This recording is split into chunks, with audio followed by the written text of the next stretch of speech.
deadline सरिया पूर्व बर्तमान जो वीडियो वार्ता ईरान जारी कलानी जे तार ड्रोन्स रो नुआ टेक्निक एवं नुआ नुआ हथियार से कहला यूज करी जहाँ केबे यूज करी नाही ता सहित जेमती भाबरे से वर्तमान कहिछि जेती अरब कंट्री मानकर जो पॉइंट रे बेस अछि अमेरिकन बेस सेठी से अटैक करिवो आमे ड्रोन देखिथिलु शाहिद ड्रोन देखिथिलु कामिकाज ड्रोन देखिथिलु अंडर वाटर ड्रोन भी से रेडी कर रखिछि आईसीबीएम आमे देखिथिलु 2-2.5 हजार किलोमीटर तापरे जो डियागो ग्रासियर 4,000 किलोमीटर मध्य आमे देखिलु जहाँ सारा पृथ्वी आश्चर्य होगला ईरान पाखरे एते शक्ति भी अछि तेणु वर्तमान तांकर आर्गची जो कहवा कथा F-35 को मारी खसई ईरान छोटिया कथा नुहे या गोटे बहुत भारी कथा कारण पृथ्वी रे F-35 सबुठ शक्तिशाली बोली अमेरिका दावा करुला तेणु वर्तमान प्रिपेरेसन को देखिले लगुच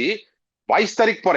यह गोटे भयंकर मोड नब बोथ साइड रु कारण अमेरिका मध्य जमी 10,000 ग्राउंड फोर्स रेडी रखी एपटे जेपरी प्लानिंग करके वर्तमान पुणी अब्राहम लिंकन जेनरल फोर्ट को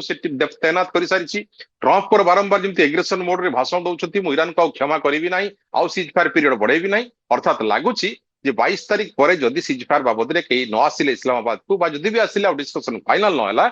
तेबे ए युद्ध जो संकट वर्तमान देखा ताठू बढ़ी एवं इंटेंसिटी युद्धर बढ़ दायरा बढ़ कहीं आप देखो पर दिन कथा जो चाइना रू 4 कार्गो प्लेन वर्तमान ईरान आसी सीधासख ओह्ल कौन सी वर्तमान तार चेन आरंभ कर सप्लायर कारण चाइना वर्तमान इनवल्व नहेले देखला हरमुज जदि न खोलुची तेज बेसी लसेस हम वर्तमान चाइनार 90% ऑयल नौ ईरान रु चाइना